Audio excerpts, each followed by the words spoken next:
ఇచ్చినటువంటి కేసుల్లో సో కోర్టులు ఏం చెప్తాయి అనేది పక్కన పెడితే నవీన్ గారు రాష్ట్ర ప్రజల తరఫున నేను ఒక ప్రశ్న అడగదలుచుకున్నా కేటీఆర్ గారిని.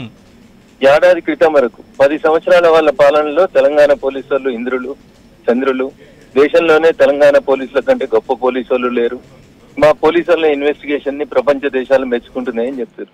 ఆ పోలీసు వాళ్ళ ముందుకు పోయేందుకు ఈ లొట్టపీస్ కేసుల దంతా అమెరికాలో చదువుకొని వచ్చిన ఆయన ఎందుకు భయపడుతుండే నవీన్ అన్న? ఏందన్నా పోలీస్ స్టేషన్ పోతే దొంగలకు సోపతి వకీలను పంపిస్తారా అన్న? అట్లంటే ప్రతి దొంగ నాకు వకీల్ని నేను దొంగతనం చేయలేదని చెప్తాడు దేశంలో. మై క్వశ్చన్ ఈ స్ట్రైట్, లోటపీస్ కేసు అని నువ్వే అంటివి, అసలు అవినీతి జరగలేదనే నువ్వు అంటివి. కడిగిన ముత్యములో బయటకు వస్తావు కదా, భయం ఎందుకు?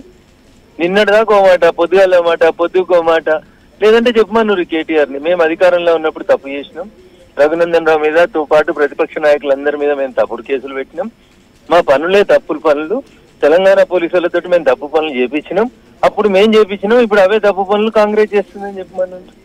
What is your stand? ఎందుకు అరుస్తా ఉన్నారు?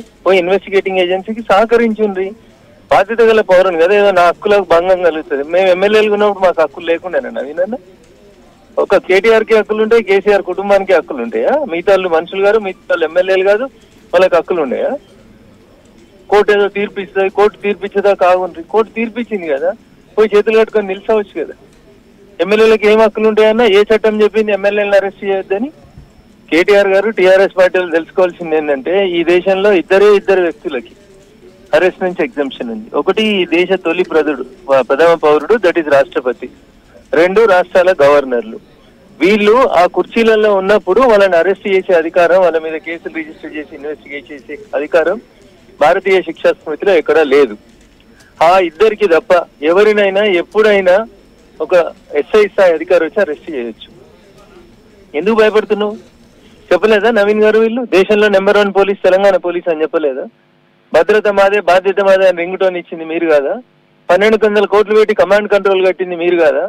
అదే ఇప్పుడు మీరు పోయిన ఏసీబీ ఆఫీస్ గేట్ కార్డులకి, అదే ఏసీబీ ఆఫీసులకు చాలా మంది ప్రతిపక్ష ఎమ్మెల్యేలని ఎంపీలను తెచ్చి కూర్చోబెట్టి మీరు ఏం చేసిర్రో మీకు తెలియదా? ఏసీబీ వాళ్ళకి తెలియదా? తన దాకా వచ్చే కానీ నొప్పి తెలియదంట. ఎందుకు మాట్లాడుతున్నాడు కేటీఆర్? ఎందుకు పోవడం? భయం ఏంది? గేట్ కార్డు డ్రామా ఏంది?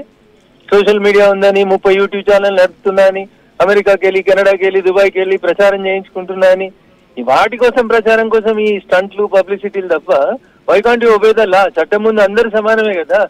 నా మల్లన్న సాగర్ లో ఒక రైతు ఆత్మహత్య చేసుకుంటే నేను పోతే నన్ను అరెస్ట్ చేసి పొద్దుంతా పోలీస్ స్టేషన్ లో కూర్చోబెట్టలేదా? ఆ రోజు రఘునందన్ రావు నాకు వకీలు ఇస్తేనే పోతా, నాకు వకీల్ని ఇరని అడిగిండా?